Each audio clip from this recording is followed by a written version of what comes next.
Hey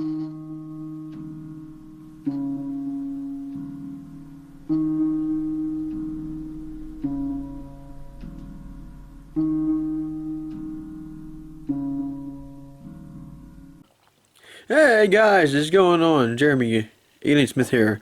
We're doing another Batman topic for today, and that is having the doors open, along with some crazy, wild, deep theory that no one has really thought of until now. Obviously, and that's me. Obviously, what happened to the Joker that was in the Dark Knight? It's never really said what happened to him, the Joker, to him that is, in Nolan's Batman universe after the Dark Knight movie, but it is said that he was gonna be in this alternate sequel idea if he had not died, sadly.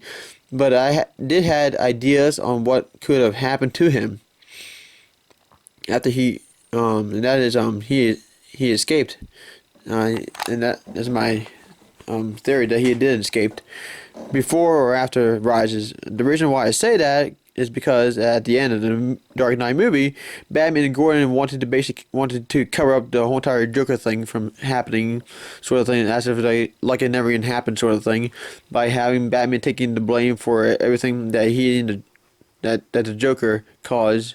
Not sure if Heath was around or dead while they shot the final scene, guys, but at this time.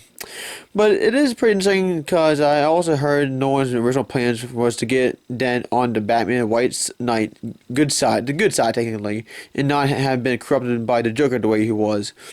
Who knows what Nolan's official plans were in his own alternate Batman universe.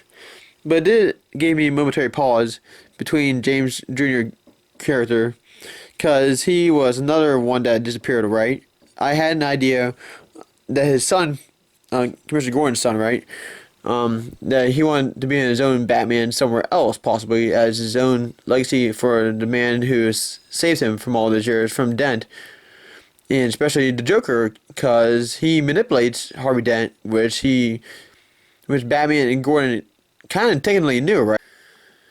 Because I'm sure they had to have told James Jr. that he was corrupted by the Joker, technically Dent, that is, and take.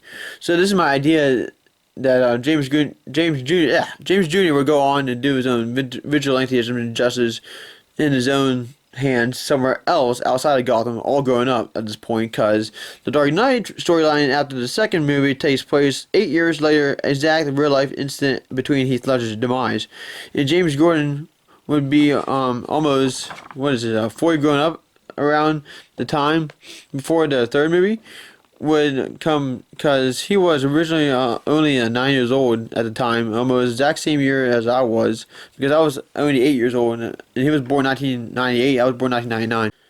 But yeah, so maybe it's a shift chance he could have grown up to be this vigilante hero figure that he saves people and scares criminals to a pulp with his bare hands, sort of thing. So who the hell knows? This is my idea, speculation of the theory.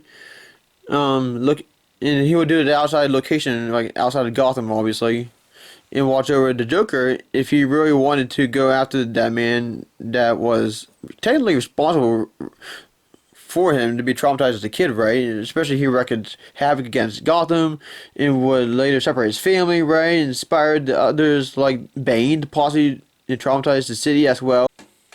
And especially he was gun pointed at by Harvey Dent at the end of the movie, of The Dark Knight, right? Before Rises, that is. So this is just a wild, crazy idea.